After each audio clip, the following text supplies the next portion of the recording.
Nouvel épisode du podcast. Aujourd'hui, je reçois Axel Guerre. Alors, j'imagine que vous ne connaissez pas Axel. Moi non plus, je ne la connaissais pas. Et c'est normal parce que Axel, elle ne communique pas publiquement. Elle ne crée aucun contenu sur Internet. Elle n'est pas trop présente sur les réseaux sociaux. Et elle, son truc, c'est l'emailing. Elle a plusieurs newsletters, comme vous allez le voir dans l'épisode. Elle trouve ses clients via sa newsletter, ce qui est assez rare et assez différenciant en freelance. Et son truc, c'est elle vend des newsletters. Elle vend en tout cas une stratégie d'emailing pour ses clients et vous allez voir, elle se définit même plus comme freelance, mais comme partenaire business qui va gérer la dimension email de leurs clients, de ses clients et quasiment tout leur marketing également. Donc épisode assez différent, profil assez étonnant, vous allez voir, et encore une très belle écoute que je vous souhaite. N'hésitez pas à me faire vos retours en commentaire et je vous dis bonne écoute. Salut Axel, bienvenue sur le podcast. Salut Valentin, merci à toi de m'inviter. Alors, on se connaît pas du tout. Je ne te connais pas Non, du tout. Moi, je suis dans le copywriting depuis maintenant 2017 et c'est drôle parce que j'avais pas du tout entendu ton nom passer, alors que tu es bien implanté, comme tu me l'as dit et comme on va le voir dans l'épisode. Et je pense que les auditeurs du podcast te connaissent pas forcément non plus parce que tu n'es pas du tout active sur LinkedIn, tu crées pas forcément de contenu, en tout cas publiquement. Tu as une newsletter et tu vas en parler, mais même plusieurs. Mais t'es pas une figure publique du copywriting, on va dire. Donc, est-ce que tu peux nous donner envie d'écouter l'épisode et pourquoi est-ce que, selon toi, les gens qui ne te connaissent pas devraient t'écouter aujourd'hui? Je te lance dans le bain tout de du, suite. du copywriting direct, Tout de quoi. suite. Je suis un peu genre, enfin, moi, quand j'ai commencé, déjà, j'aime pas les réseaux sociaux. J'avais essayé un petit peu. Je pense que si les gens vont voir sur LinkedIn, j'avais mis deux, trois trucs. En réalité, c'est pas mon jeu, quoi. Tu vois, c'est pas là où je suis le plus, enfin, à l'aise. Et moi, par contre, je suis bien à l'aise. Genre, tu vois, je sais pas si tu vois dans le film là de Kill Bill, t'as le gars là au-dessus de la montagne là, qui est genre Maipei, je sais plus comment il s'appelle, là celui qui fait du kung-fu et qui apprend à tout le monde. Et en gros, bah faut monter la montagne pour arriver jusqu'à lui, tu vois. Donc en fait, je suis partie du principe, ok, en fait, ma liste email, ça se mérite, faut trouver la porte d'entrée, tu vois. Et du coup, c'est pour ça que j'étais genre quasiment pas disponible sur les réseaux sociaux. Et moi, comment je me suis développée? Bah ça passait beaucoup par les articles invités, parce que je suis un peu genre bien par rapport au format long. Et aussi, j'ai été invitée dans beaucoup d'ateliers, des podcasts, etc. Et c'est vrai que c'est plus ma source de lead principale. Et derrière, qu'est-ce que j'ai fait aussi d'autre? Ouais, des conférences pareil, etc. Et des échanges de listes. Voilà. Donc quasiment pas de réseaux sociaux. Ok. Hem, Qu'est-ce que tu... Donc, tu as donné un élément de réponse, mais je pense que tu as encore plein de choses. Pourquoi est-ce qu'on devrait t'écouter selon toi aujourd'hui? Oui, pardon. Du coup, j'ai oublié le truc. Bref, pourquoi est-ce qu'on devrait m'écouter? Parce que du coup, ben, j'ai construit à peu près toute ma carrière, de copywriting, donc loin des réseaux. Et en fait, j'ai, je pense, un système d'acquisition client qui peut être intéressant pour tes auditeurs. C'est-à-dire que moi, tous les clients passaient par ma liste email. Et en fait, j'ai une liste d'attente où, les clients arrivent dans ma liste email et j'envoyais, un email quotidien. J'ai un peu réduit la cadence maintenant, mais on pourrait y revenir. J'envoyais vraiment un email quotidien où à la fin, je parlais de ma liste d'attente et en fait, les business s'inscrivaient sur cette liste d'attente et dès que j'avais une place qui s'ouvrait, j'étais là en mode: «Bon, bah, battez-vous, j'ai une place de libre, à votre tour» et du coup, bah, c'est comme ça que j'ai eu, beaucoup de clients. Ok. Est-ce que c'est mieux là ou pas? Ouais, c'est très bien. C'est très bien. Hem, ce qui m'intéresse aussi avec cet épisode, c'est que hem, donc moi j'ai eu dans les invités, en tout cas je pense que tu dois être, peut-être la 15e interview que je fais et un parcours, tu vois, j'ai identifié qu'il y a plusieurs parcours récurrents. Souvent ce qui se Mmh. passe, c'est que les gens, ils vont rentrer par la porte copywriting, très infopreneur. Oui. Hem Et une fois que tu rentres par cette porte-là, tu as un peu un constat, tu as un peu un chemin dans la route à faire, tu as une décision à prendre entre est-ce que tu continues cette voie copywriting infopreneur ou est-ce que tu bifurques et tu vas autre part et tu prends une autre voie. Et la voie que moi j'ai beaucoup eue sur le podcast, c'est la voie de je deviens ghostwriter LinkedIn. C'est un peu l'autre format à la mode, c'est l'autre compétence qui est demandée. Et donc j'ai beaucoup de gens qui vont construire une activité sur le côté ghostwriter LinkedIn. C'est pas ton cas, toi tu t'es resté dans le côté copywriter infopreneur et donc ça m'intéressait aussi de parler de ça avec toi et d'avoir ton son de cloche. Déjà je vois que tu fais une petite moue, donc est-ce que je me trompe? C'est quoi ton interprétation de ça? Non, pas du tout, non, tu totalement raison. Alors, je suis plus basée sur l'emailing. Moi, mon truc, c'est prendre en charge les listes email et dans ce cadre-là, en fait, j'ai eu de tout. J'ai eu des infopreneurs, j'ai eu, pas mal d'e-commerce aussi, j'ai eu des produits, genre j'ai même eu un bar pour te dire, donc c'est vraiment genre, méga, varié, et différent. Et je suis pas restée, ouais, dans une seule niche. En fait, moi, je me suis positionnée sur le problème. Qu'est-ce que les gens font de leur liste email? Et un petit peu tout ce qui va autour. Ben, effectivement, une liste email, c'est un peu là c'est enfin, si je reprends le point d'une liste email, il y a tous les problèmes, bah, de relations, de récurrence, la pub Facebook qui explose et cetera, tu vois? Mmh. OK.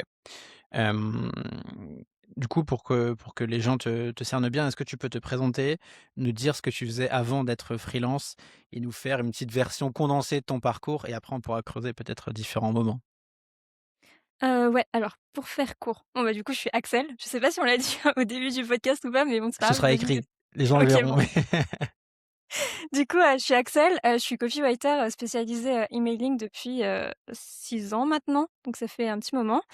Avant j'étais, biologiste, donc j'étais dans les labos, j'adorais ça et un jour je me suis dit enfin en fait, j'ai toujours eu envie de faire une mission humanitaire donc je suis partie au Népal faire une mission humanitaire pour tester la qualité, bactériologique de l'eau et en fait, ce que j'avais pas enfin là-bas j'ai rencontré donc du coup, mon mari qui maintenant est mon ex-mari mais bon c'est pas grave, je me suis mariée au Népal et du coup, ben, ça fait que je devais rester là-bas et c'est vrai que, ben, vu que je pouvais pas avoir de visa travail et cetera, en fait, il fallait que je me redirige et que je trouve une activité à faire en ligne et du coup, de fil en aiguille, en fait, je suis arrivée, au copywriting.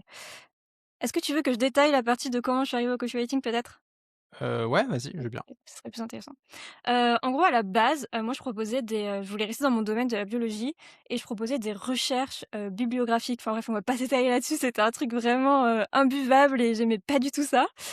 Et en fait, j'avais rejoint une formation dans ce cadre-là pour apprendre à me développer. En fait, j'ai rejoint 2 formations. J'ai rejoint la formation de Stan Leloup à l'époque qui était, freelance, je sais plus c'était quoi le titre et j'ai rejoint, une autre formation dont je me souviens même plus le nom et en gros, enfin, il y avait une communauté intégrée à ça avec des lives, chaque soir et cetera et en fait, les gens venaient souvent avec leur, page de vente et leurs emails et cetera et j'avais un peu, genre quand j'ai commencé, j'avais vraiment le syndrome de Dunning-Kruger, quoi. J'étais là en mode, «Vas-y, je vais changer le monde» et cetera, genre, enfin, c'était vraiment pas le bon truc. Donc, j'étais tombée en plein dedans et en fait, à chaque fois que les gens avaient une page de vente ou des emails, ben, je trouvais toujours des choses à redire dessus, tu vois? Enfin, je dis pas que c'était forcément bien, je pense que si je me revoyais à l'époque, je serais là en mode: «Non, tais-toi, ça va pas du tout là, ce que tu dis».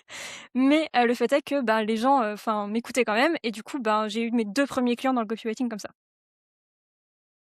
OK. Et ensuite, est-ce que tu peux nous faire peut-être les quelques grandes, évolutions de ton activité? Tu m'as dit que je spoil un peu, mais tu me dis qu'à un moment tu as pété un câble et tu détestais ta vie et que tu t'es lassé du freelancing. Hem, C'est ça. combien de temps ça t'a tu resté entre guillemets, «freelance» en emailing classique? Alors, comment dire? En fait, j'ai fait beaucoup de choses dans ma carrière de freelance. À la base, donc j'ai trouvé mes 2 premiers clients donc dans la formation que je t'ai dit. Ensuite, j'ai entendu quelqu'un qui m'avait parlé, d'une enfin, on dirait le truc vraiment obscur là, mais genre, j'ai entendu quelqu'un qui m'avait parlé donc d'un copywriter qui était, méga chaud dans, le copywriting et cetera et cette personne-là, en fait, n'avait pas de formation et j'étais allée le voir pour un peu en savoir plus et moi, je voulais vraiment qu'il m'apprenne ses méthodes parce qu'il avait l'air d'être vraiment chaud et j'ai dit: «Ah mais tu peux m'apprendre et cetera» et il était là en mode: «Bon écoute, trouve-moi 4 autres personnes et je fais la formation». Donc en fait, je suis allée chercher 4 autres personnes pour qu'elle le paye aussi Pas mal. et qu'en fait on crée un groupe pour qu'on crée une mini formation, jusque pour qu'on puisse apprendre et cette personne-là ensuite a créé une agence et vu que je m'étais bien démarquée dans son bootcamp, bah, du coup il m'a recrutée dedans avec, une autre personne qui s'appelle, Mathias Abalea qui est toujours dans le copywriting et lui aussi c'est une grosse figure mais vraiment en sous-marin et du coup, ils ont créé une agence et j'ai été dedans donc j'ai eu j'ai eu beaucoup de clients comme ça aussi et après de fil en aiguille, j'ai trouvé, ben, pas mal, d'autres infopreneurs. Enfin, j'ai du coup créé ma liste email à un moment donné. Il y a, com c'est un peu vague, je me rappelle plus exactement le début de comment enfin bref, en faisant des échanges de listes, des articles invités et cetera, donc il y a des gens qui sont rentrés dans ma liste d'attente, enfin dans ma liste email, puis ensuite dans ma liste d'attente. Hem, Ensuite, j'ai travaillé avec, Paradox, donc l'entreprise de David Laroche et là, ça a été un tournant dans ma carrière dans le sens où je suis devenue vraiment copywriter in-house pour eux et donc j'avais encore, plein d'autres missions à côté de freelance et cetera et après, Après au bout de, ouais, 1 an et demi à travailler, dans cette entreprise où c'était vraiment génial pour le coup, ben, ouais, j'en ai eu un petit peu marre et j'étais en mode: «Bon, je sens que j'ai besoin d'autre chose. En fait, j'ai besoin de, je veux plus ouais, je veux plus être la personne dans l'équipe. J'ai envie aussi moi d'avoir ma propre équipe et cetera et vraiment de ouais, d'aller plus haut, de prendre en charge tout le marketing d'une entreprise quoi, tu vois? Et du coup, ben, j'ai transité, là-dessus et là, aujourd'hui, j'en suis au point où, du coup, bah, je suis bras droit, de plusieurs entreprises et j'ai aussi, mes 2 listes email à moi, donc une liste sur l'emailing, je suis vraiment spécialisée sur l'emailing et une liste dans la santé naturelle. Tu disais que que tu bras droit d'entrepreneur, on voit et en même temps on voit pas trop ce que ça veut dire. Donc Oui, concrètement, OK. quel est ton rôle? Qu'est-ce que tu fais? Pour quel type de boîte? Sans forcément les citer, mais ça fonctionne? Alors, j'ai une boîte dans, l'immobilier. En gros, en fait, ce que j'entends par bras droit, c'est que je gère vraiment toute la partie, marketing. Enfin, en fait, on a une liste email et le but, bah, c'est faire de rentrer de l'argent, quoi, tu vois? Donc à partir de là, qu'est-ce qu'on fait? Donc du coup, bah, là, on va mettre en place des ads, peut-être que là, on va mettre en place YouTube. Comment est-ce qu'on convertit les gens derrière? Donc est-ce qu'on met, des webinaires? Est-ce qu'on met des challenges? Est-ce qu'on met des closers? Donc quand il y a des closers, là, on vient de recruter une équipe donc que j'ai recrutée et genre, ils sont vraiment, géniaux, tu vois? Donc en gros, c'est, bah, ça la il y a la phase recrutement, il y a la phase, ben, les faire monter en compétences aussi. Il y a la phase, je garde la phase, copywriting parce que moi j'adore ça, donc genre tout ce qui est, écrire les emails, quotidiens, c'est toujours moi qui le fais. Idem pour, les pages de vente quand il y en a et cetera. Enfin en vrai, je gère toute la partie copy et marketing et le but, bah, c'est de faire de l'argent et de faire, grossir la boîte, quoi. Ça, c'est sur ma partie, mes clients. Genre, j'ai une autre partie où je t'ai dit, j'ai 2 autres listes email. J'ai une liste email sur la santé naturelle et là, le but, c'est, un mini challenge en gros, c'est que j'aime beaucoup ce domaine-là, mais je suis pas du tout une experte. Genre, je me suis jamais formée dans des trucs genre en mode thérapeute et cetera. C'est juste que ça m'intéresse pour des raisons personnelles et parce que, bah, j'ai toujours été intriguée un peu par ces trucs-là. En venant du Népal, il y a tout ce qui sont, les courants bouddhistes, ayurveda et cetera, médecine chinoise et cetera. C'est des choses qui m'intéressent. Donc on m'a donné une liste email de 6 000 personnes et puis, ben, là, le but, c'est de créer des produits aussi. Donc comment est-ce qu'on arrive à créer des produits et un business en partant de zéro en n'ayant aucune compétence? C'est fun. Et j'ai aussi la partie, genre, copywriting, donc qui est ma propre liste à moi, donc d'où là viennent mes clients et je pense que cette année, je vais aussi passer sur la partie, développer, des produits qui seront des newsletters papier pour le coup, donc 1 fois par mois, écrire des newsletters, que j'enverrai, par la poste. C'est quelque chose, un format qui me ferait bien kiffer, je pense et où là, je vais vraiment développer, mes méthodes, ouais, purement genre, quand vous avez une liste email, qu'est-ce que vous faites pour faire de l'argent, quoi, tu vois? Et garder la Mmh, relation sur le long terme. OK. Il y a plein de tiroirs que j'ai envie qu'on tire. Il y a, la dimension évidemment newsletter, il y a la dimension comment est-ce que tu vends des newsletters. Pour, j'aimerais bien démarrer par cette seconde partie. Qu'est-ce que tu vois, imaginons quelqu'un qui écoute le podcast aujourd'hui, qui se dit: «Ah moi l'emailing ça m'intéresse à fond, j'aimerais bien commencer à en vendre, par quoi je démarre?» OK. Si vous êtes copywriter, que, vous voulez faire de l'emailing, pour moi, faut toujours, faire ce que, vous dites. Enfin, faut toujours, vendre en gros ce que vous faites vous-même. Hem, je pense que c'est comme, genre un cuisinier, il goûte toujours ce qu'il fait, tu vois? Il goûte toujours dans son plat.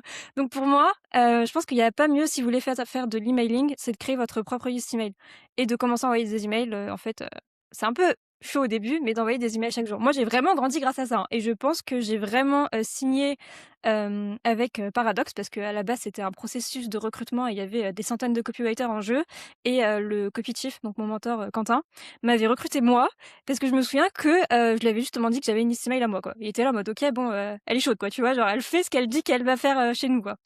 Mmh. Et donc du coup, ouais, je pense qu'il faudrait commencer par là et puis, bah, ensuite, vous pouvez mettre en place un système où, en fait, vous vous vendez vous-même. Vous êtes copywriter, donc vous êtes censé savoir vendre. Donc comment vous vous vendez vous-même? Comment vous vendez vos services? Et donc du coup, pour moi, la méthode, c'était vraiment, genre les gens viennent sur ma liste email.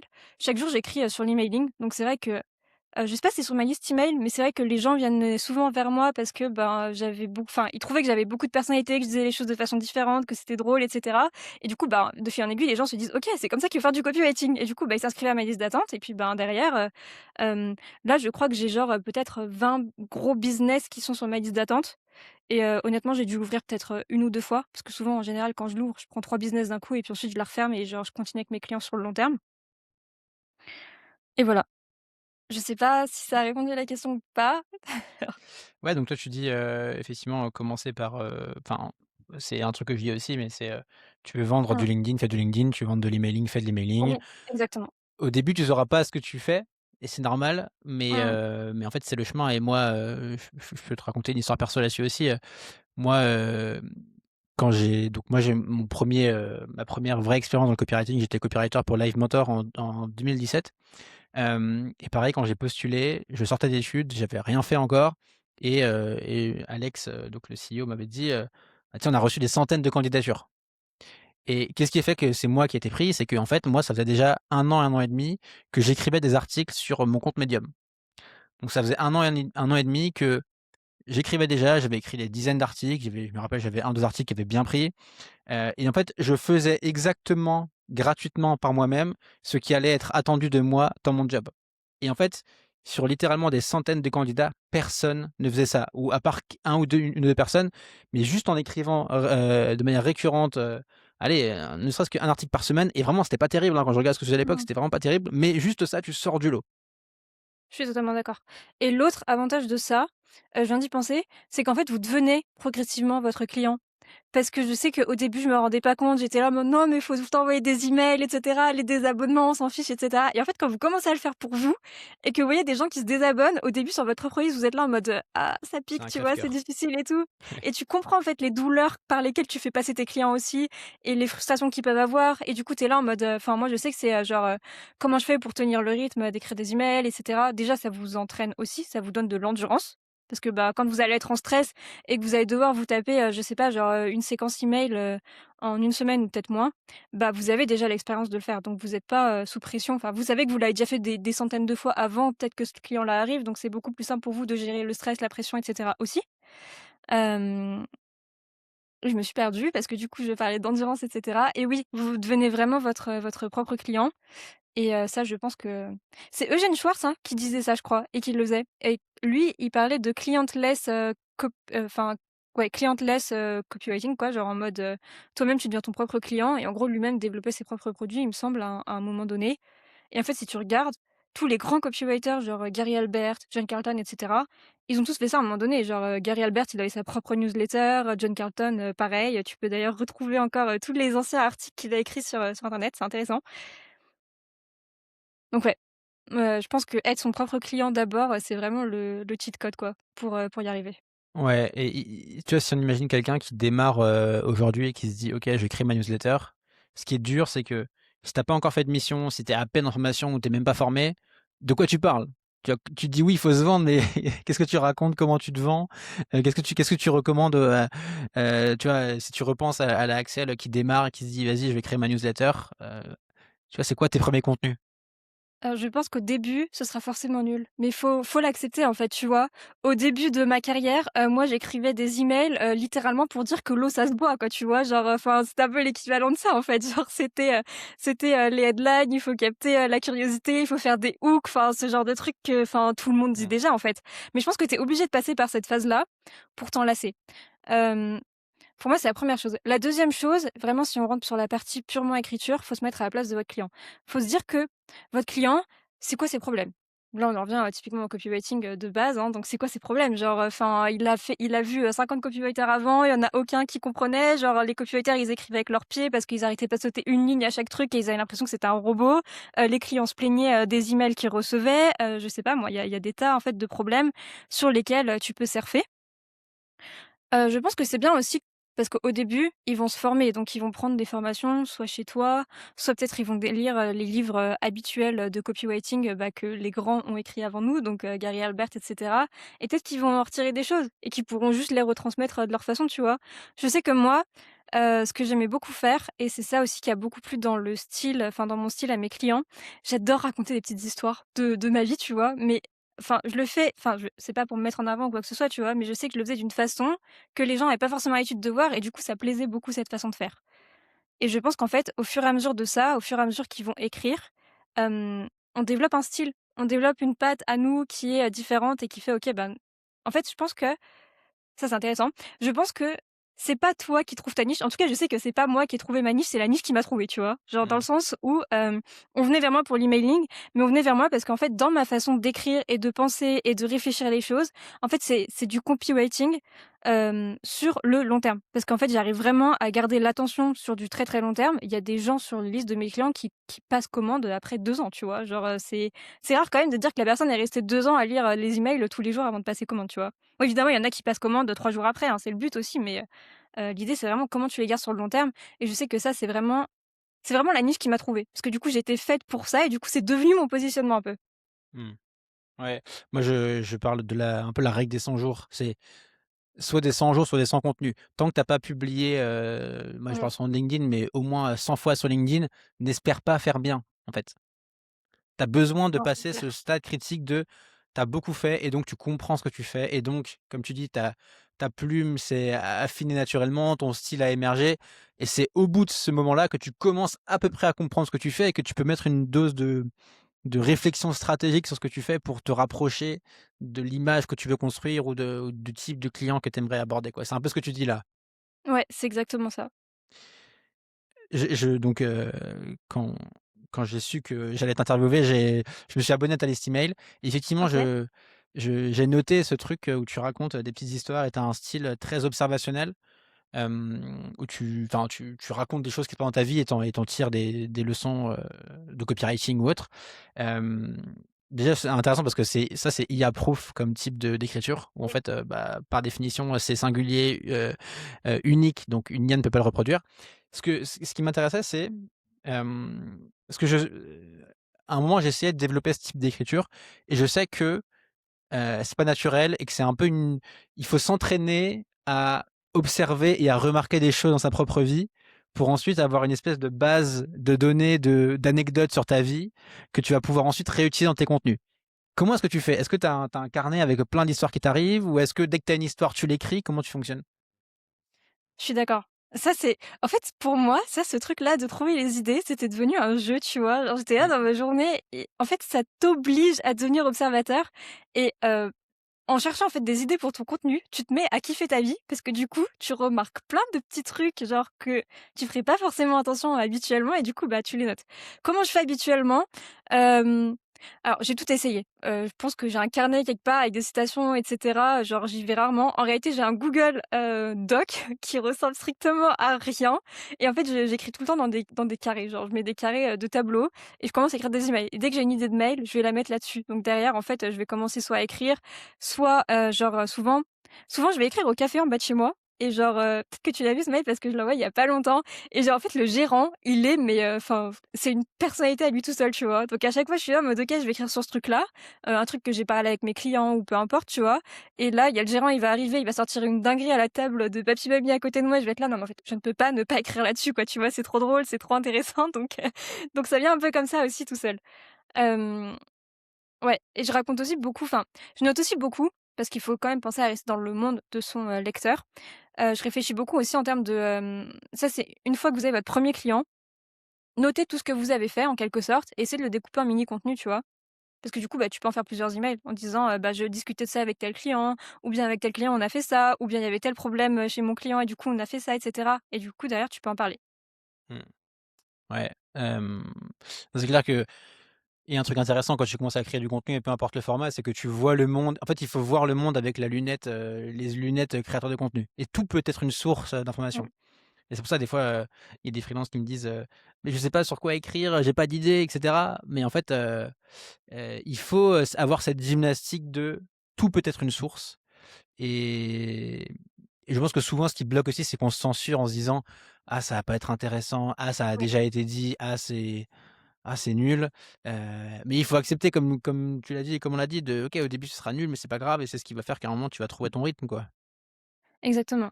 Je remarque aussi, enfin, déjà je vous rassure parce que moi des fois, genre, même en ayant écrit, je sais pas, à combien de mails j'ai écrit, mais genre au moins des milliers, des fois ça m'arrive de bloquer 2 heures sur un email, hein. Ça m'arrive.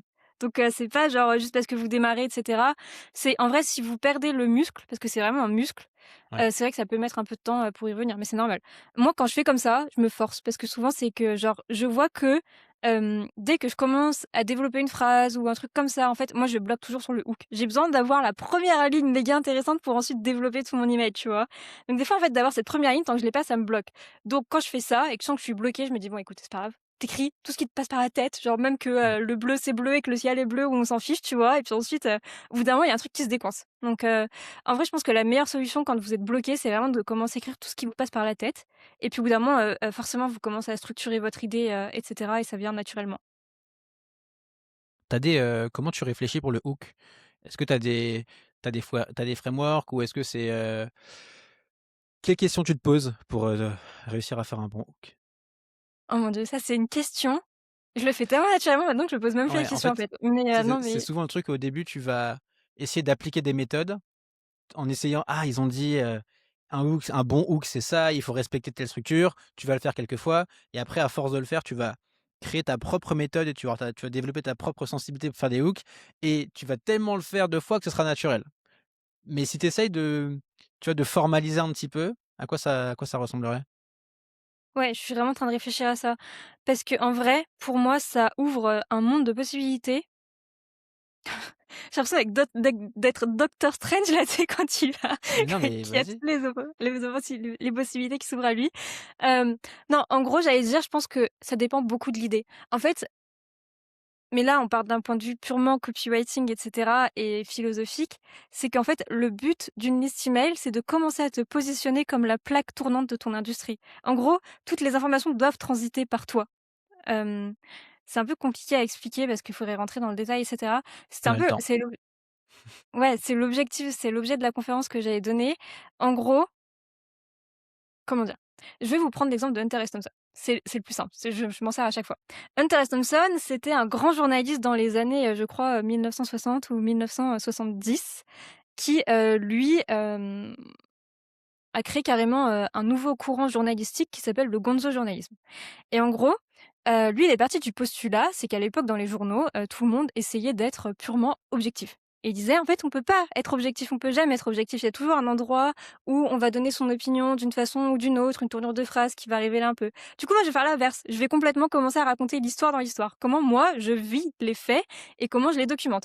Du coup, il a écrit un livre entier qui, s'appelle Las Vegas Parano. Honnêtement, vous devriez le lire si vous voulez être bon en copywriter parce que genre Hunter S. Thompson, moi, c'est un de mes modèles, pour le coup. Lui a écrit un livre, en fait, où il était, à une conférence donc, à Las Vegas pour couvrir, une conférence anti-drogue, je crois, avec, une centaine de flics et cetera et en fait, dans le livre, il doit y avoir genre que 10 lignes sur la conférence. Le reste, c'est comment est-ce qu'il est arrivé, complètement, défoncé à Las Vegas, comment est-ce qu'il s'est bourré la gueule avec son pote qui était avocat, genre toutes les conneries qu'ils ont fait et cetera, tu vois? Et en fait, le livre, ça a été un carton parce qu'on était plus seulement intéressé par, le fait en lui-même, donc ce que couvrait, Hunter S. Thompson, on était intéressé par comment Hunter S. Thompson vivait le fait, tu vois? Et pareil, genre, il a rendu méga connu un journal qui s'appelait, le Rolling Stone. Je sais pas s'il existe toujours d'ailleurs ou pas. Et en gros, en fait, il couvrait la campagne de Nixon contre je ne sais plus, quel président c'était à l'époque. Et en fait, il détestait Nixon. Et en fait, dans tous ses contenus, journalistiques, c'était, pourquoi Nixon est un gros connard et pour comment il allait lui parler, et cetera, tu vois? Et en fait, c'était que ça. Et je pense que j'ai complètement oublié le début de la discussion. Du coup, on partait J'allais te où? dire, comment est-ce que tu raccroches ça à faire un bon hook? Voilà, comment est-ce qu'on raccroche ça à faire un bon hook exactement? Je pense que l'idée principale, c'est comment vous prenez les faits qui sont un peu intéressants et vous les reliez à vous et ensuite moi, comment je prends un bon hook? Hem, je cherche toujours le centre de l'histoire, juste avant, hem, en gros, il y a toujours un avant-après dans une histoire, tu te rends compte d'un truc, tu vois? Hem, comment l'expliquer? C'est méga compliqué. Je pense que je vais pas me lancer là-dedans parce que sinon ça va partir en cacahuète. Tu Mais veux que en gros, j'essaye enfin et tu me dis si je me trompe? En gros, il vas-y. y a un auteur qui s'appelle, John McPhee, qui a fait un livre qui s'appelle Draft numéro 4 et c'est l'un OK, des gros auteurs, alors c'est pas un copywriter, mais c'est l'un des gros auteurs non-fiction, américains et donc dans ce livre, il explique le livre est un peu complexe, je sais pas si je le recommande, mais il explique un peu ses structures narratives et l'une des structures narratives, c'est, ce qu'il appelle «avant de se faire manger par l'ours» et son truc, c'est imagine que tu racontes l'histoire où un personnage se fait manger par un ours. Ce que tu ferais naturellement, c'est raconter chronologiquement l'histoire. en disant: «Bah, tiens, je vais raconter par OK, aujourd'hui, je pars en balade, je vais aller en forêt, j'ai mon pique-nique» et cetera et au bout de 2 heures de lecture, tiens, je rencontre un ours, je me bats avec l'ours, je me fais bouffer par l'ours et puis l'histoire est terminée. Donc lui, ce qu'il dit, c'est que plutôt que de démarrer de manière chronologique, tu vas démarrer juste au moment, Oui. juste avant la tension, juste au Mmh mh. moment où tu vas rencontrer l'ours, tu vas le voir pour la première fois et en fait là, tu vas tout de suite rentrer dans le vif du moment. Tu vas pas expliquer comment l'histoire se résout, tu vas pas donner la réponse à l'histoire, tu vas pas donner la fin de l'histoire, mais tu vas juste tout de suite rentrer dans la tension et une fois que tu as posé la tension, là tu peux redézoomer et repartir du départ et reconstruire le contexte. Mais tu auras l'attention du lecteur parce qu'il sait qu'il y a une dinguerie qui va se passer. Alors que si tu démarres par je me balade dans la forêt, tout le monde s'en fout en Oui, fait. Donc c'est un peu exactement. ça que tu veux dire, non? C'est exactement ça. Très bien. On voit les années d'expérience à recondenser tout le savoir pour que ce soit digestible, ouais. Mais ça c'est tu vois, c'est l'un des gros bénéfices de créer des formations, des accompagnements en ligne, c'est que ça m'a forcé à énormément, Mmh mh. formaliser tout ce que j'avais fait. Parce qu'au début, c'était un peu comme toi, j'avais fait beaucoup de choses, mais ça me venait instinctivement et je savais pas Mmh. comment l'expliquer. Donc là, ça m'a forcé à tout réexpliquer et donc voilà, c'est l'un des bénéfices de faire des produits d'information autour du copywriting. Mais donc ouais, démarrer par une tension et mettre de toi, en fait, expliquer comment toi tu vis le truc, quoi. Ouais, j'adore démarrer par des lignes de dialogue aussi. Genre, c'est des trucs, hem, je trouve que les dialogues, c'est vraiment un truc qu'on voit pas beaucoup, en tout cas qui sont bien faits. Des dialogues qui sont bien faits, on en voit peu et en réalité, c'est ça qui humanise tout, tu vois? Genre, j'allais repartir sur Tarantino, mais en gros Tarantino, lui, il est devenu méga connu et il le dit lui-même dans ses interviews parce qu'en gros ses dialogues, c'était enfin, personne n'avait jamais vu ça dans l'histoire du cinéma avant Tarantino, tu vois? Du coup, je pense que les dialogues, c'est vraiment un truc genre, ça te permet d'humaniser et ça permet de créer, en fait, les personnages que tu inclus dans tes emails. J'adore faire ça aussi, c'est une autre façon de créer du contenu. C'est qu'au lieu de partir, que des problèmes de l'audience et cetera, j'aime beaucoup partir en fait, tu as toujours une caste de personnages autour de toi, genre, comme dans les séries télé et du coup, bah, en fait, tu les fais réapparaître à chaque fois dans tes emails. Je sais Mmh. que moi, je me sers beaucoup, en fait, de mes clients. Donc, j'ai une case de clients à qui, auxquels je rebondis souvent.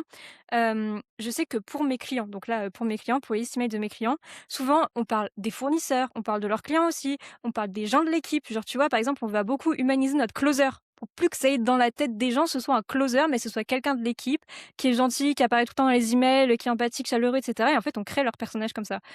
Dans mes emails à moi, sur mes listes, je parle beaucoup aussi de ma famille. Genre mon frère, il est hilarant, donc à chaque fois, genre, j'ai rien à créer en fait, j'ai juste à recopier, ce qu'il me dit, tu vois? Et puis ensuite je fais une transition, puis derrière, je parle du copywriting et je le rattache à un problème. Souvent ça aussi c'est drôle.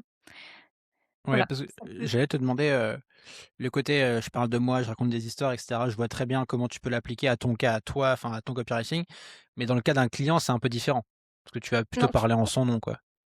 bah, je parle en son nom, mais ça me pose pas de problème. Dans le sens où, je crée vraiment le personnage de mes clients et ça, c'est vraiment un truc genre, c'est je dirais que c'est central en fait, parce que maintenant, surtout à l'ère de l'IA, en fait, les gens, j'ai l'impression que tout le monde a déjà que tout a plus ou moins déjà été dit et en fait, c'est pas tellement, ce que tu dis, c'est comment tu le dis maintenant et j'ai l'impression qu'on rentre dans une ère où c'est la personnalité qui va primer, tu vois?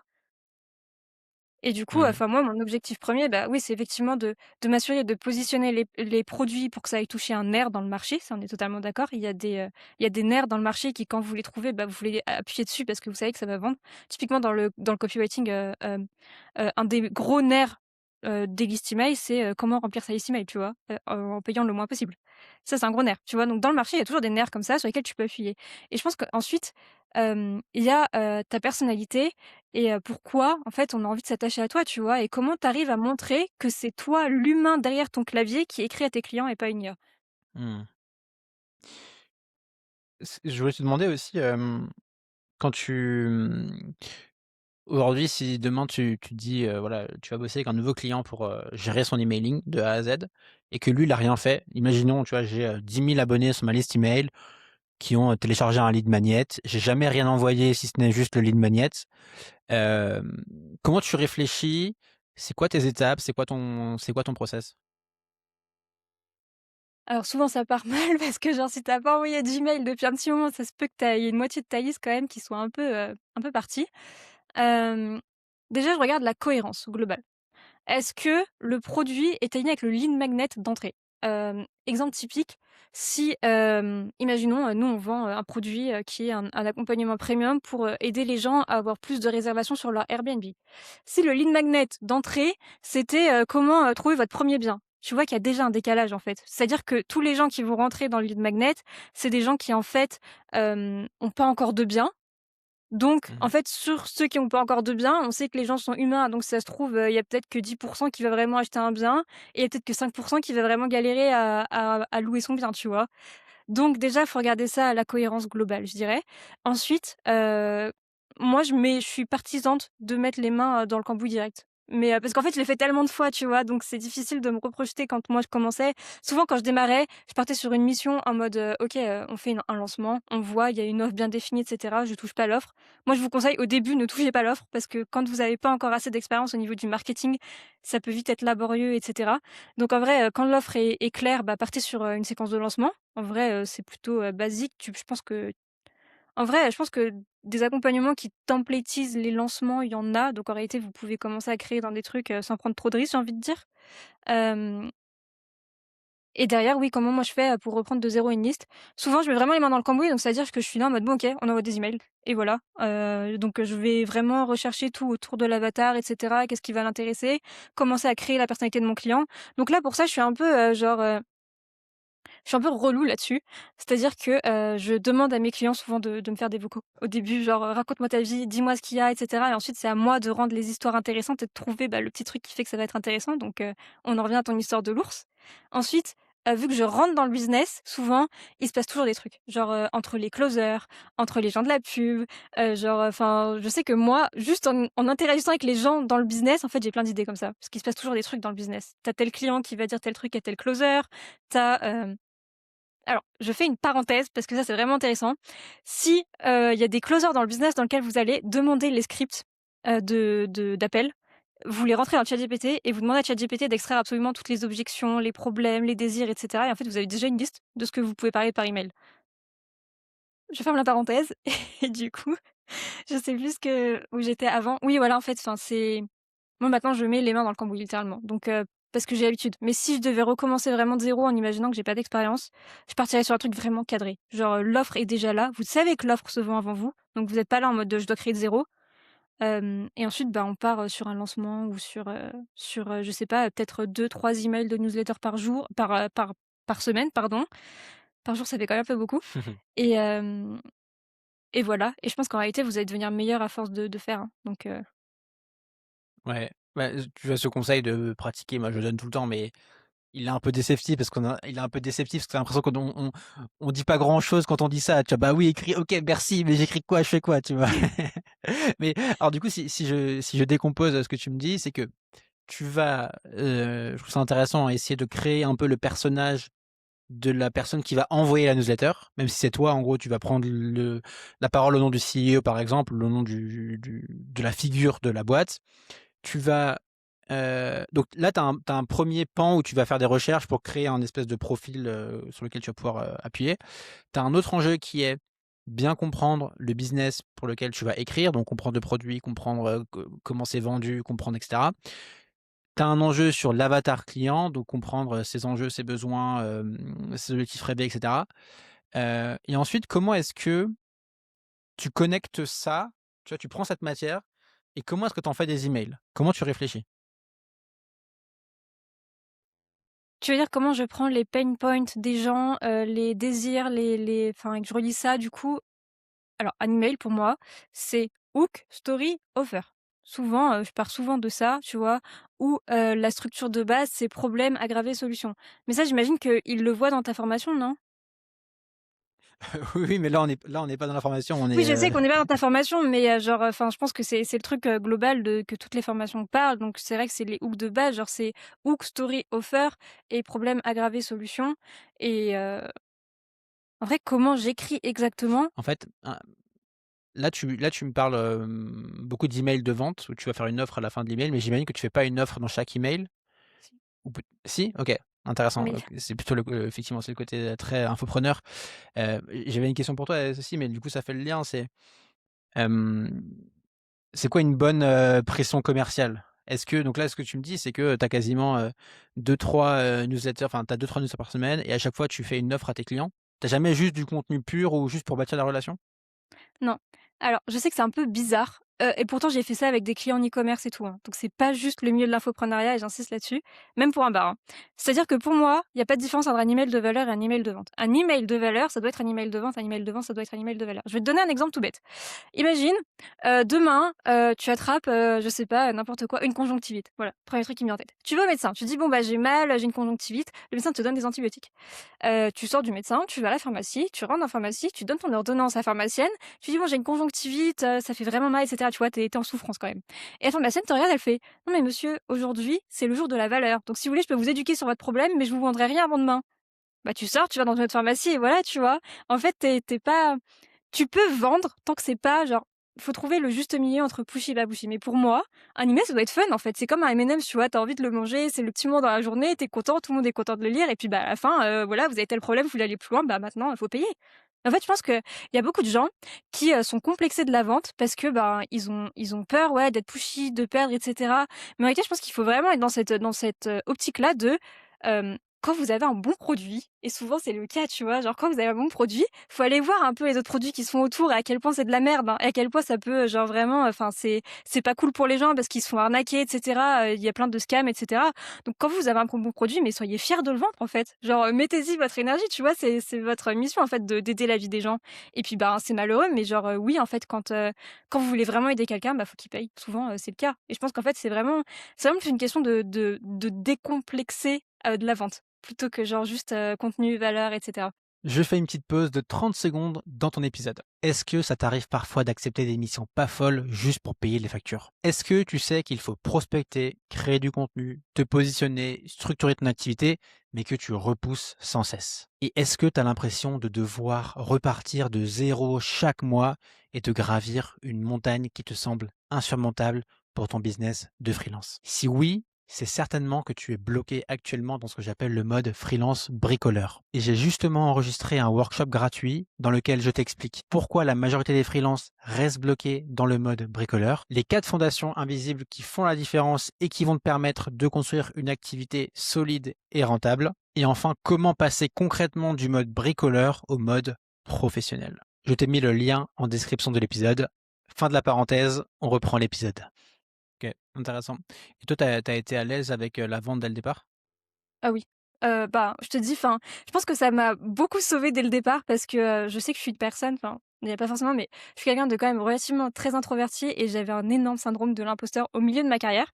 Mais au début, par contre, j'avais un vrai syndrome de Dunning-Kruger et j'étais là en mode je découvrais le copywriting et j'étais méga enthousiaste et j'étais là en mode, «Waouh, je peux tout faire et cetera, genre vous faites trop mal, laissez-moi faire», tu vois?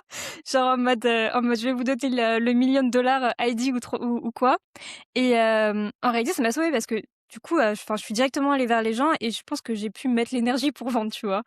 Mais je sais que ça m'a joué des tours aussi, genre, petit fun fact, genre, j'étais allée pitcher genre, j'avais peut-être fait 2-3 prospections. Vraiment, j'ai pas vraiment fait de prospection dans ma carrière, mais j'ai au tout début, je suis quand même allée voir 2-3 personnes et je me rappelle que j'étais allée voir un mec dans le Krav Maga qui à l'époque envoyait des emails et il m'avait eu, en call, enfin je l'avais eu en call et genre, il me disait: «Bon ben, genre, tu quoi à me proposer?» Je fais: «Bah attendez, on va voir votre problème et cetera». Il fait: «Bah ça convertit déjà à 50 donc qu'est-ce que tu veux faire?» Et en fait pendant tout le call, il était là en mode: «Non mais enfin tu te rends compte que enfin tu me racontes n'importe quoi là». Et après ce call-là, je m'étais vraiment tapé la honte, tu vois? Donc ça m'avait fait un peu redescendre, mais tant mieux. Mais en vrai au début, ouais, j'avais vraiment, Dunning-Kruger et ça m'avait permis de signer des clients quand même, hein. Je pense que peut-être que je les aurais pas eu comme ça donc enfin bref. Oui, parce qu'en plus, tu as un Hem, parcours de biologiste et tu fais de l'humanitaire, donc c'est pas forcément les profils les plus vendeurs, quoique, peut-être que je me trompe. ah non, vraiment ma carte biologie, je dirais que ça avait pas grand rapport avec, mais enfin, en fait, dès le début, moi j'ai été plutôt à l'aise avec ça dans le sens où, enfin alors déjà je me suis formée dès le début avec un mec qui connaissait très bien le copywriting et qui avait genre, une vision comme moi j'ai là, donc ça m'a beaucoup aidée, hein. Faut dire Mmh. aussi ce qui est. Au début, quand ton cerveau est malléable, c'est, le meilleur moment pour apprendre plein de trucs, je pense, tu vois? Hem, mais oui, moi dès le début, j'étais là en mode, bah, en fait, si on veut un bon produit, il suffit de voir, genre en fait, faut réfléchir. Quand est-ce que vous avez vraiment changé des choses dans votre vie? des choses qui vous ont vraiment apporté quelque chose, hein, genre, qui vous ont vraiment, fait, évoluer et cetera, bah, en fait, à chaque fois, vous avez payé, peu importe que ce soit une école ou quelque chose. Souvent, la plupart du cas, des ta du la plupart des temps, non, la plupart non, je sais plus parler, c'est horrible. Genre dans la plupart des cas, hem, vous avez payé et donc moi je pense qu'en fait, enfin, il y a vraiment une transmission de valeur dans le sens, ben, oui, on offre quelque chose et puis, bah, de toute façon, enfin, vous rendez service aussi à vos clients en vendant parce que, bah, si vous vendez pas, demain votre boîte elle s'arrête. Donc vous pourrez Mmh. plus, continuer à vendre la mission de la boîte aussi quoi, tu vois?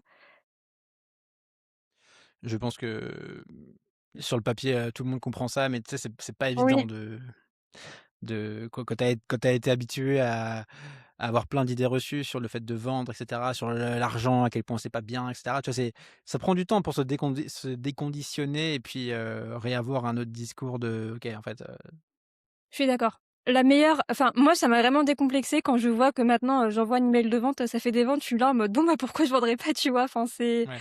c'est bête, mais en fait, si vous avez peur de vendre, en vrai, mettez, prenez des business, enfin, le mieux ouais, c'est compliqué à dire comme exemple.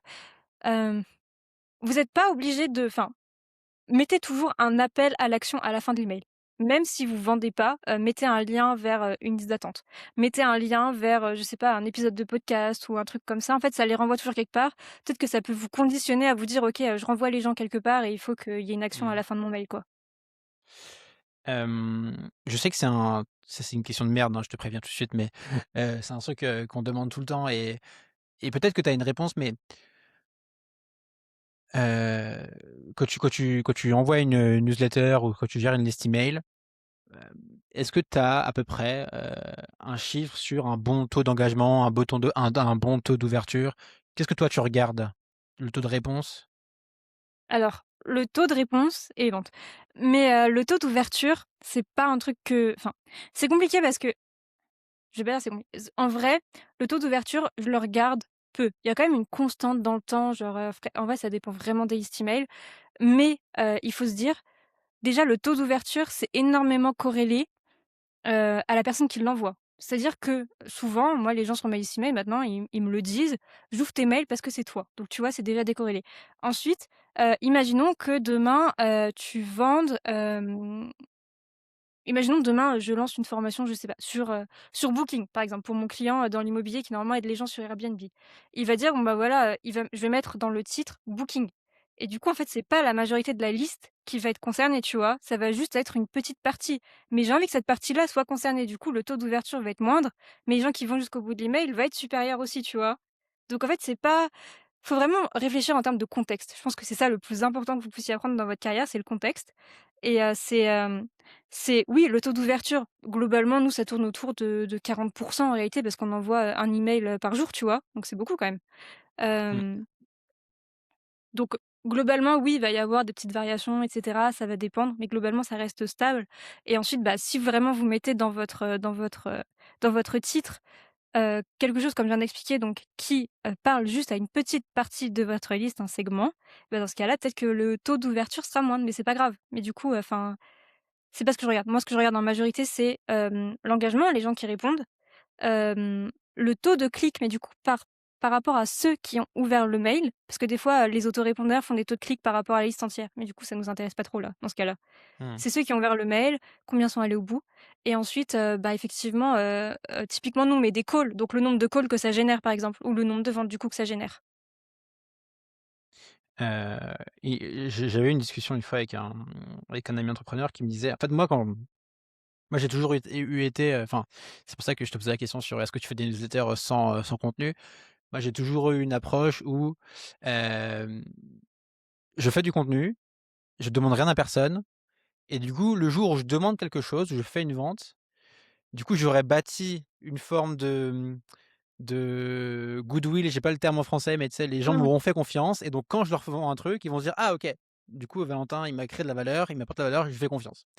Tu vois, ça a toujours été l'approche avec laquelle j'ai appris à approcher mes newsletters. C'est pour ça que c'est intéressant de voir que toi, tu as une approche différente et que je trouve intéressante aussi. Et du coup, moi, j'ai toujours eu l'impression que si des gens se désinscrivaient de ma newsletter, tu vois, c'était un crève-cœur. Tu dis: «Ah purée, mais ça veut dire que vous aimez pas ce que je fais, ça veut dire que c'est de la merde, ça veut dire que ce que j'envoie, c'est nul». Mais en fait, pas forcément, parce que ça peut être aussi bon signe que les gens se désinscrivent. Ça peut être aussi le signe Mmh. qu'ils sont pas qualifiés, que dans tous les cas, ils vont jamais rien acheter et que donc vaut mieux «écrémer» entre guillemets sa base avec, en faisant partir les touristes, mais mais vaut mieux vendre un petit peu plus et augmenter un peu la pression commerciale au risque de se dire: «Bon, bah, il y a des gens qui partent et c'est pas grave». C'est quoi ton comment tu approches toi les gens qui se désinscrivent? Alors, pour l'avoir vécu moi-même, je sais qu'au début en fait, faut expérimenter. Après on dit que je suis copywriter, hein, genre, faut l'expérimenter et en gros, au début, ça va te faire mal. Je pense qu'il faut l'expérimenter sur sa propre liste, là, pour le coup. Parce que pour les clients en vrai, pour les clients, je sais que vous vous sentirez mal aussi, mais enfin, genre, peut-être que vous pouvez l'expliquer. C'est vrai que ça fait moins mal quand c'est genre 3 personnes qui se désabonnent sur 10 000. Mais en fait, enfin, le but, c'est de sentir vous-même.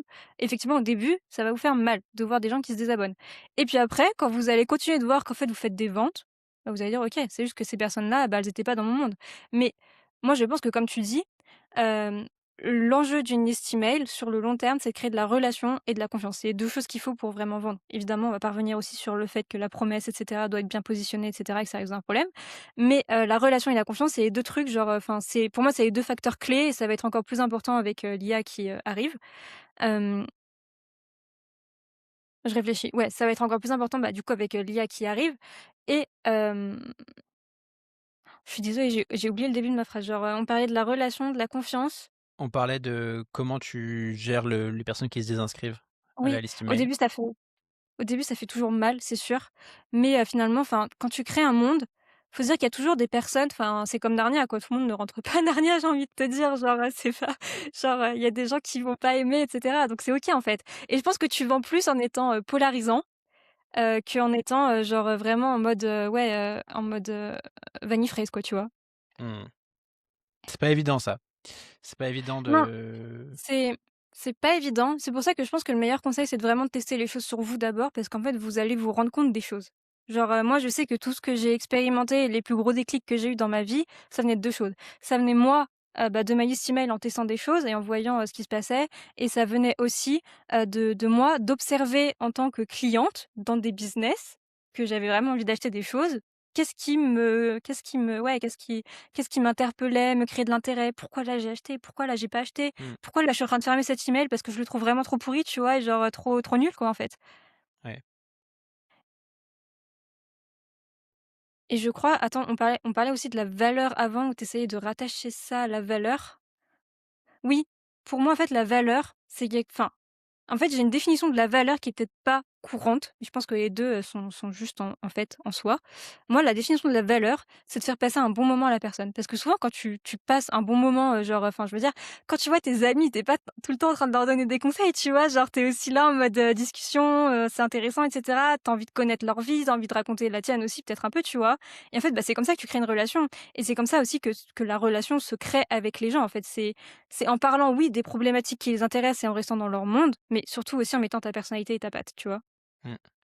Et pour moi, c'est ça surtout la valeur, en tout cas, avec l'IA qui arrive. Dans le document, tu me disais que, il y a une grosse distinction entre être bonne en copywriting et bonne en marketing. Oui. Heu, Comment tu fais la différence et qu'est-ce que tu as fait pour devenir bonne en marketing du coup? Alors, pour moi, la distinction, c'est que le copywriting, en soi, tu as déjà une offre, tu vois? Ton offre est déjà positionnée dans le marché, tu sais que ça fonctionne, tu sais que tu appuies sur tel nerf, tu sais que telle promesse fonctionne.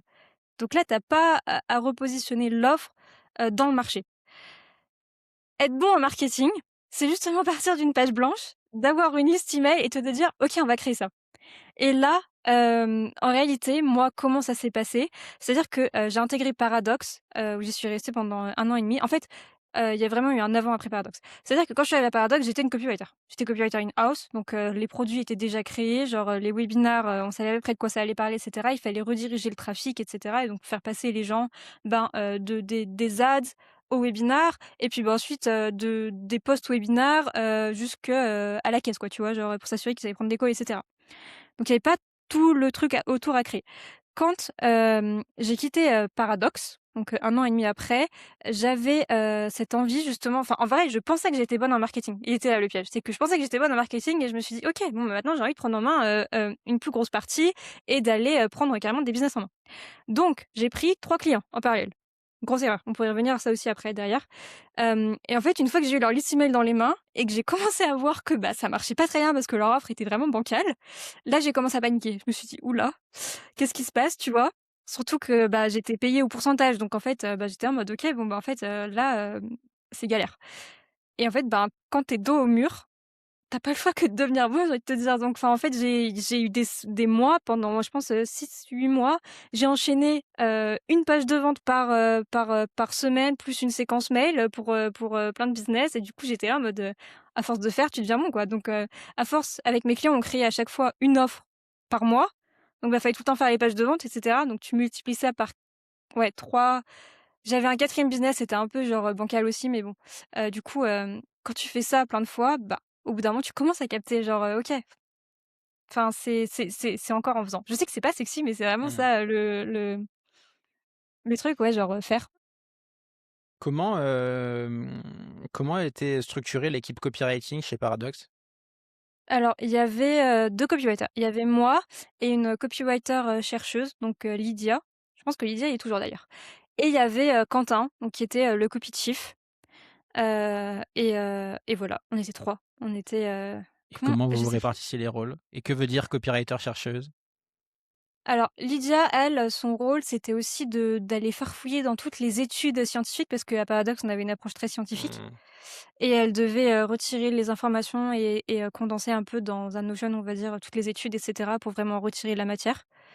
Hem Et du coup, souvent, bah, il y avait des projets. En fait, ils avaient plusieurs tunnels, tu vois? Ils avaient plusieurs produits aussi, donc en fait, à chaque fois, fallait, ils nous donnaient un projet à part entière en mode, fallait, on va faire tel lancement, donc ben, tu owns le projet et c'est toi qui es dessus, donc ben, tu dois t'occuper de toute la copie et puis, ben, de tout le tunnel, on va dire.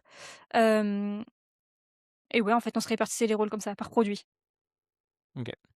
Et j'avais aussi à un moment donné, on avait un segment de marché qui était plus dédié aux entrepreneurs et là, c'est moi qui devais, gérer la liste email, sur le long terme pour m'assurer que l'offre, elle continuait de se vendre, en fait.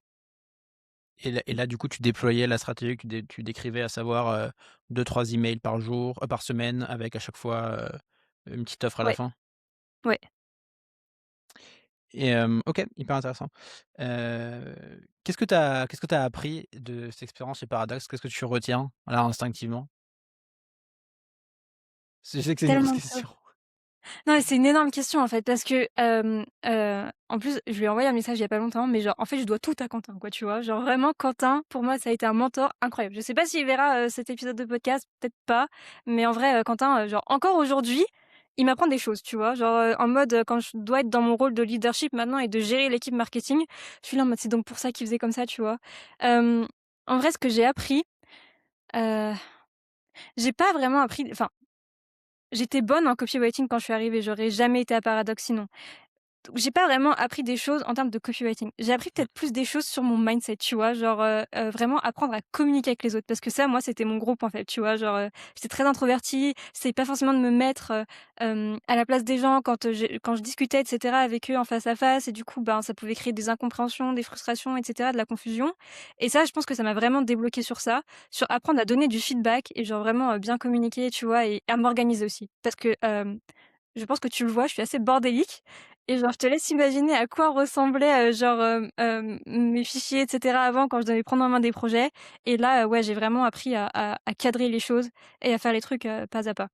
Mmh. Et en termes de leadership, qu'est-ce que ça m'a appris?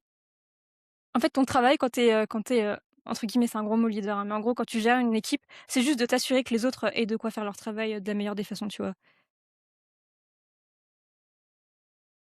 Hem, Si aujourd'hui si demain tu commençais à bosser avec un nouveau client, tu disais que aujourd'hui tu fonctionnes beaucoup, tu prends un pourcentage du business.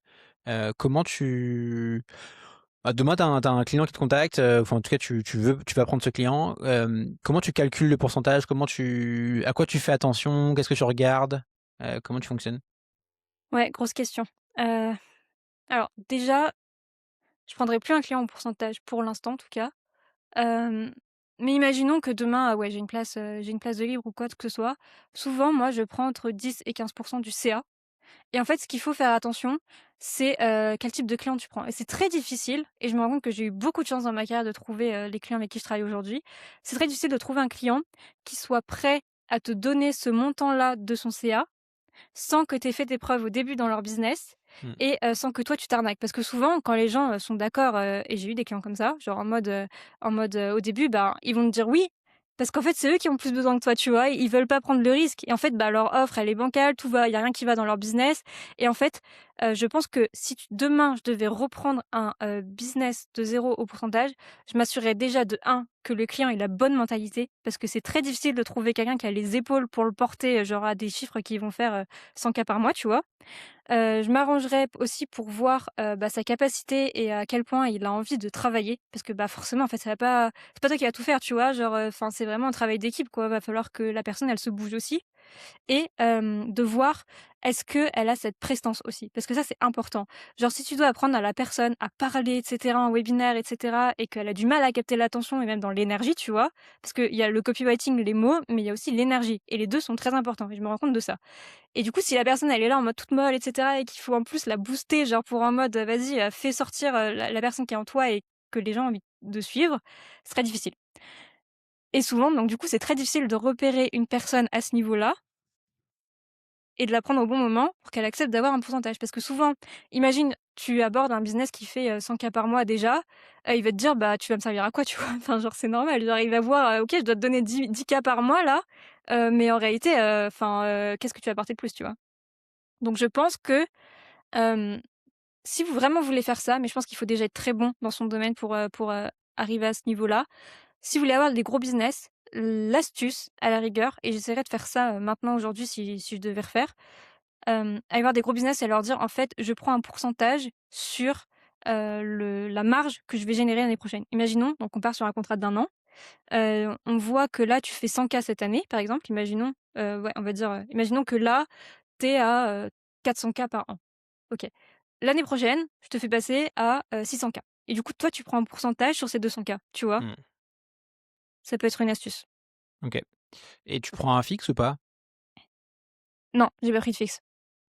Donc tu prends quand même Maintenant un gros risque, un gros risque? oui, mais c'est pour ça que je dis parce qu'en fait, enfin, ce genre de risque-là, c'est le truc que tu prends et quand ça marche, bah, c'est là que enfin, en fait, tu fais un gros win, tu vois? Mais tu prends, des risques au début, c'est pour ça qu'il faut pas se planter sur la personne parce que sinon, oui, tu perds de nombreux mois et c'est d'ailleurs ce que j'ai fait, hein. Au début, Ouais, ouais, j'imagine.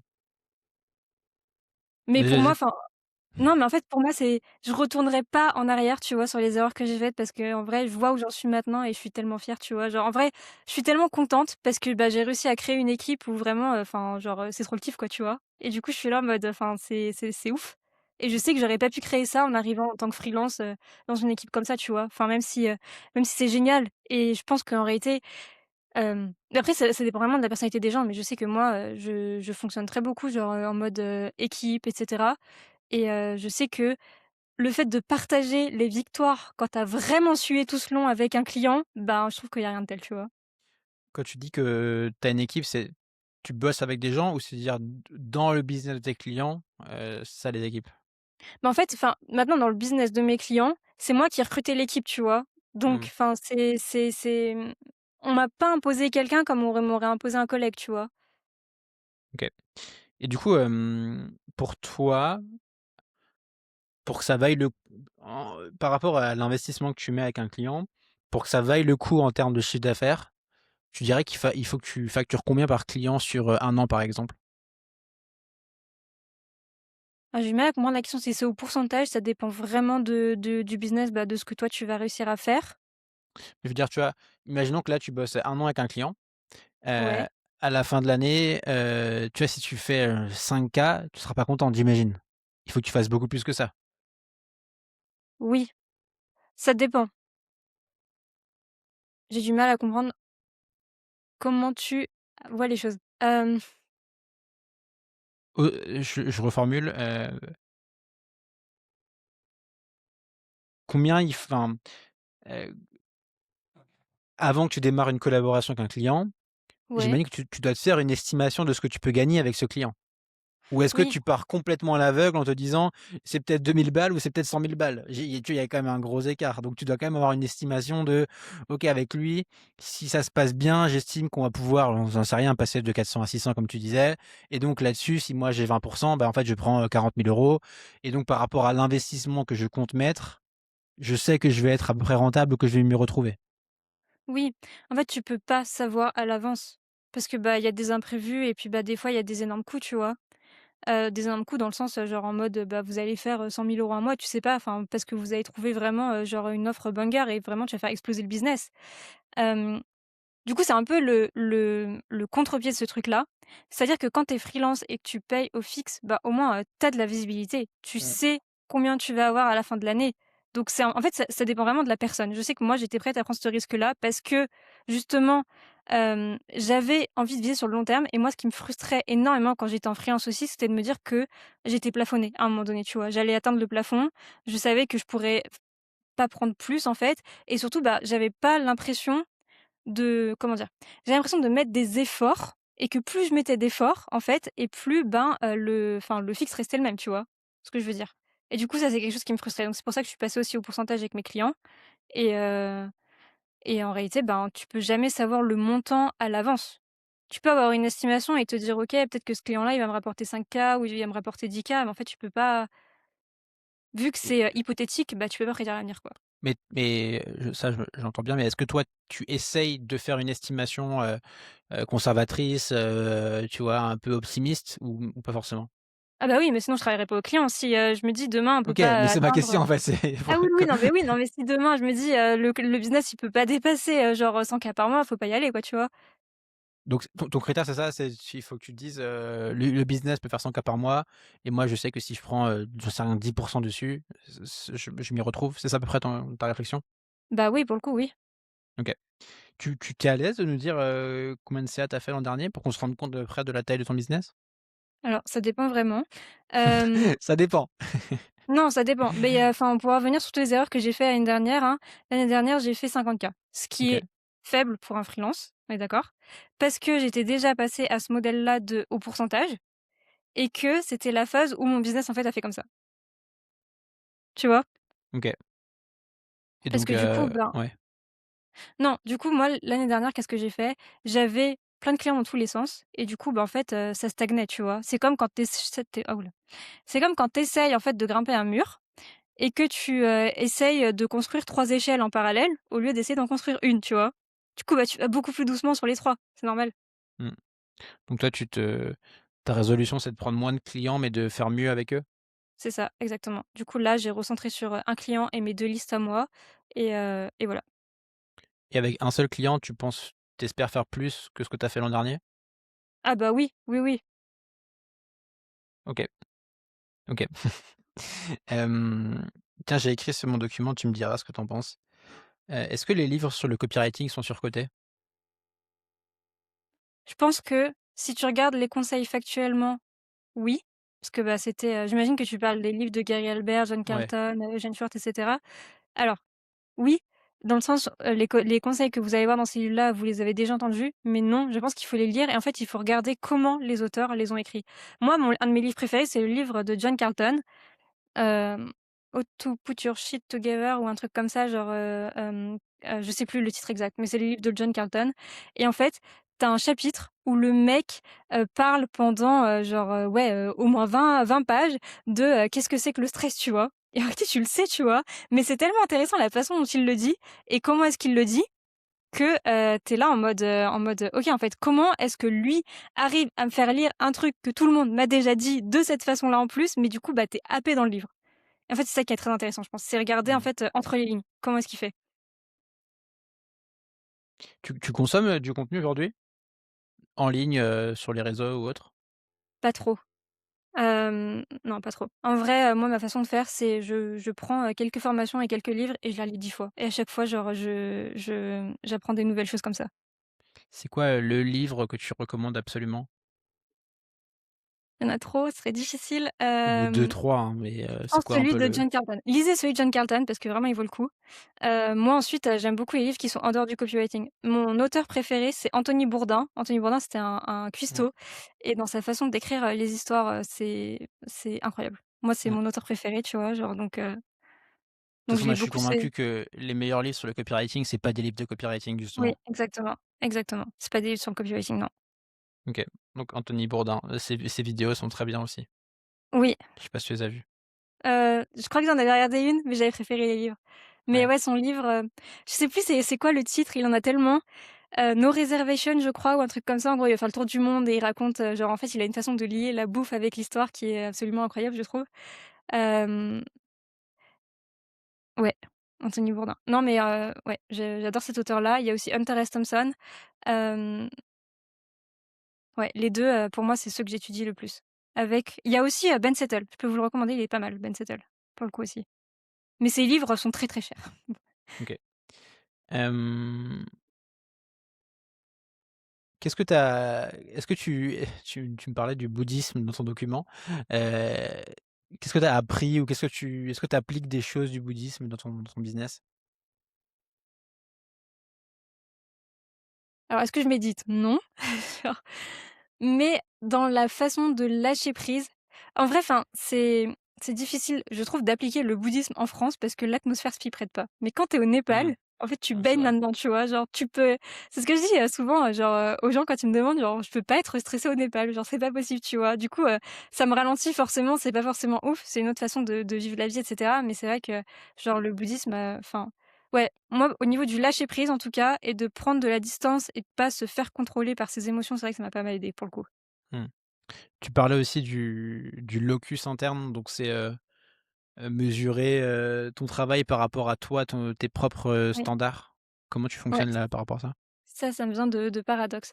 En gros, le locus interne, c'est genre faire la différence entre, ben, la zone où tu as absolument aucune, comment on appelle ça? Action, donc genre, typiquement la météo, tu peux rien y faire même si tu avais envie de péter un câble et cetera.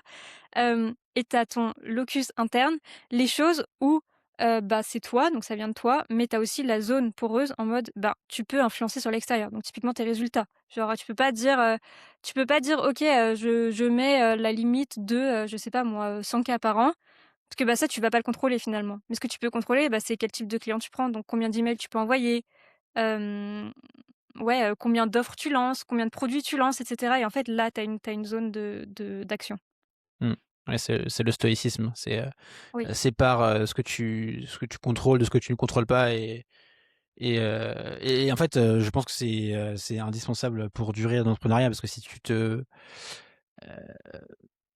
t'attaches à chaque fois au résultat de ce que tu fais, en fait, tu dures pas et tu pas la patience pour faire ce qu'il faut le temps que les résultats viennent.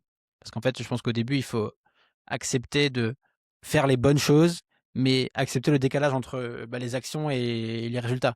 Tu vois, typiquement, mmh, le chiffre d'affaires que tu gagnes au début, bah, il va pas venir tout de suite, il va venir au bout de 3 mois, 6 mois, mais pendant 3 mois, 6 mois, il faut que tu fasses les bonnes actions et donc bah, se concentrer sur ce que tu contrôles, donc c'est faire ta prospection, faire tes emails, faire ton contenu, et cetera. exactement. Tu tu vis où en ce moment? Tu es au Népal ou tu es en France ou comment est ta vie là par rapport à ça? Là, je suis à Lyon en ce moment. C'est possible que je retourne au Népal, c'est pas sûr encore. Franchement, je sais pas. C'est un peu en mode, oui, non, on verra.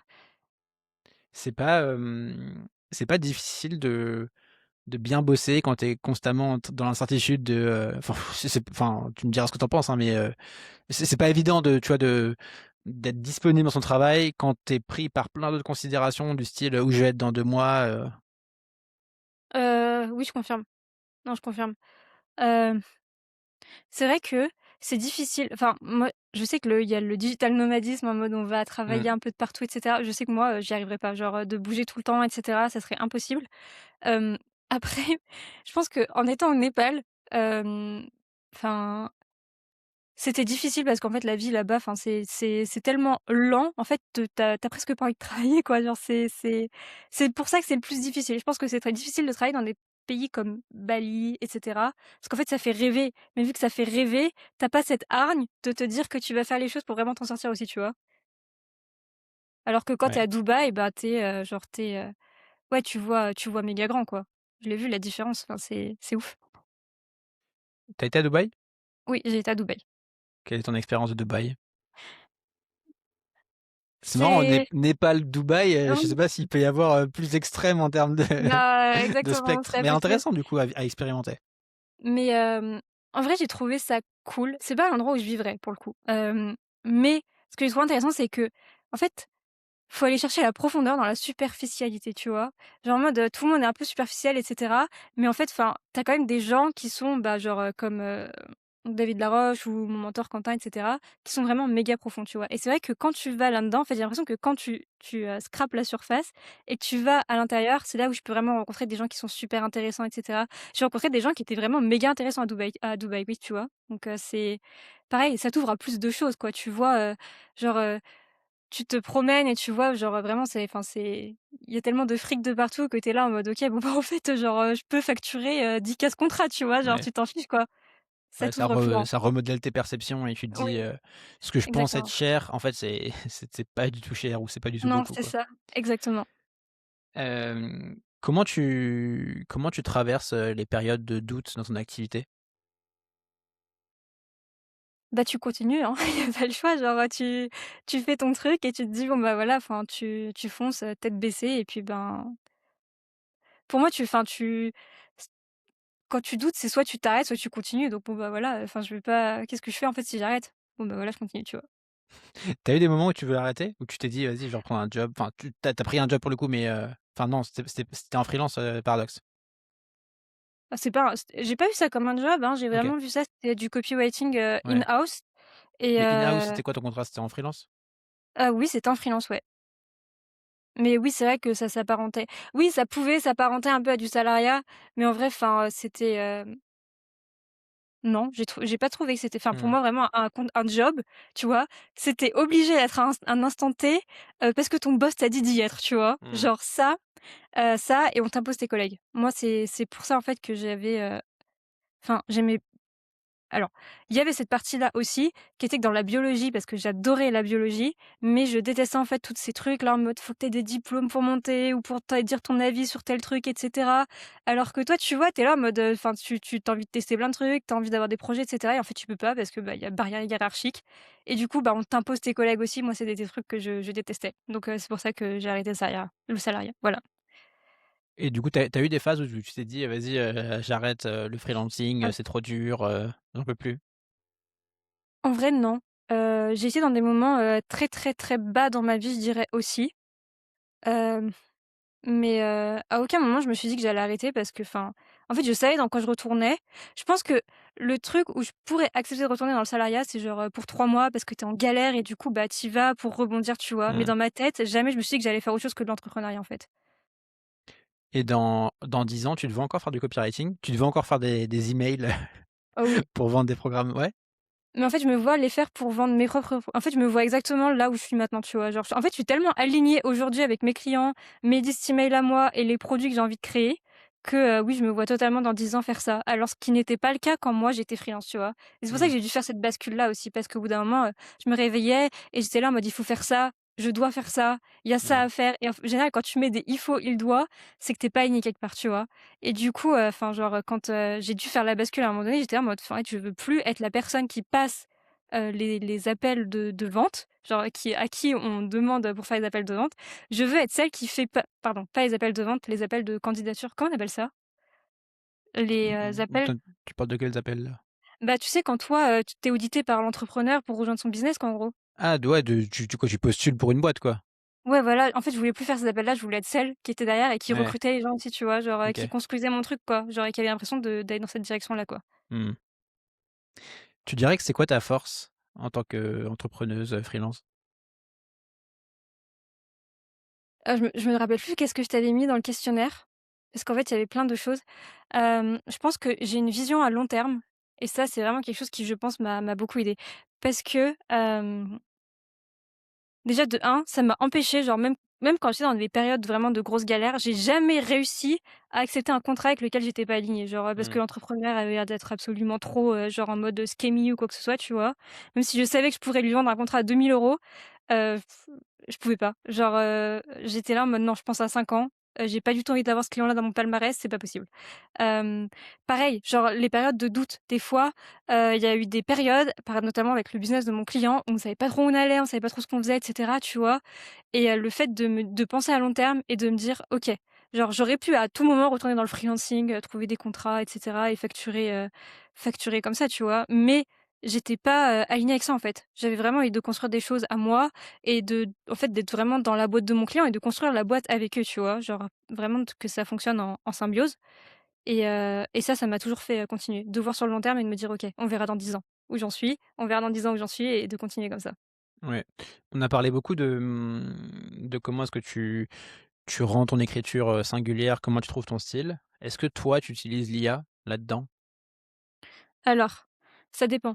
Hem, pour mes emails, en tout cas, en fait, tout ce qui touche à la relation, l'IA ne t'en approche pas. Genre, c'est-à-dire que, genre, les emails, c'est vraiment du relationnel. L'IA ne doit enfin, pour moi, l'IA ne s'en approche pas, tu vois? Genre, que ce soit pour moi, mes clients. Après, pour tout ce qui est, genre, des pages de vente, typiquement, avec mon client, on lance, des mini ateliers, chaque mois. Bon, bah, là, la page de vente, enfin, il y a pas de relation, tu vois? Ça inclut pas la relation. La relation, elle est faite dans les emails. Donc c'est-à-dire que les gens, quand ils cliquent sur la page de vente, ils se disent: «OK, en fait, la relation est déjà créée». Ils vont juste regarder, c'est quoi la promesse, qu'est-ce qu'il y a dans le produit, est-ce que ça leur parle, est-ce que ça leur parle pas, bénéfices, problèmes et cetera. Là, tu peux faire avec l'IA, factuellement. Genre, enfin, les gens s'en fichent, quoi. Ils ont juste besoin de savoir. Voilà comment, j'aborde, en tout cas, les choses avec l'IA. Et du coup, concrètement, comment tu c'est uniquement pour les pages de vente et qu'est-ce que tu fais? Tu pré-mâches le travail ou comment tu procèdes? Alors oui, il faut quand même, la big idea. Souvent, je commence à écrire un brief et puis je demande à l'IA de compléter, de mettre des trucs dans les trous, de développer certaines parties et cetera et je m'en sers souvent comme ça. Hem et voilà. Hem, Après, comment est-ce que je me sers de l'IA? En vrai, dans l'entrepreneuriat, je m'en sers pas tellement que ça. Si, pour quand, nos closers nous donnent des scripts et cetera, genre enfin pas des scripts, qui nous donnent les récapitulatifs des appels de vente qu'ils ont eus, ça je les rentre dans l'IA. En fait, je lui demande de me ressortir les problèmes, les patterns et cetera qui reviennent souvent. Mais au-delà de ça, je pense qu'en fait, j'ai beaucoup de choses à apprendre sur l'IA. Ça, je dis pas, mais pour l'instant, c'est pas quelque chose qui me sert au quotidien, en tout cas. OK, Et pour l'instant, je verrais pas l'intérêt pour moi, en tout cas, dans ce que je fais par rapport à mes clients de m'en servir plus. OK. Dernière question pour toi, si tu devais, repartir de zéro là en 2026, qu'est-ce que tu ferais? Je recréerais une liste email. Franchement, c'est la première chose que je ferais, je pense. Ouais, recréer une liste email, écrire pour soi ou bien, si vous voulez faire du ghostwriting, LinkedIn, allez faire, enfin des posts LinkedIn et cetera.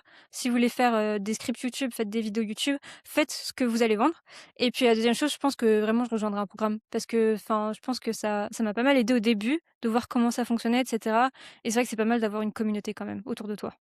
Donc ouais, c'est Au les 2 choses que je ferais. Aujourd'hui, tu t'es créé un petit cercle de freelance autour de toi ou c'est une intention que tu aimerais bien faire? Alors, j'ai surtout mes clients, autour de moi qui sont, Mmh. des entrepreneurs et cetera. Hem, j'ai aussi, oui, des potes, copywriters freelance, mais ils sont pas forcément, autour de moi, à Lyon, quoi, tu vois? Mais oui, j'ai ça. Mais oui, je pense que c'est quelque chose qu'il faut faire, en tout cas, enfin, c'est clair, en vrai, quand vous avez des doutes ou que vous Mmh. en avez marre, vous avez envie de péter un câble parce que genre, tel client, il est trop chiant ou que vous en pouvez plus de votre page de vente et cetera, bah, vous allez voir vos potes, quoi, tu vois? Ça fait toujours du bien. Trop bien. Pour ceux qui veulent, te suivre, comment est-ce qu'on peut te suivre? C'est ta liste email? Ouais, il y a que ma liste email de toute façon. Très bien. Bah, je mettrai le lien en description pour celles et ceux qui sont intéressés et qui veulent, faire l'effort de s'abonner. Merci beaucoup Axel. Ça marche, bah, merci à toi, Valentin.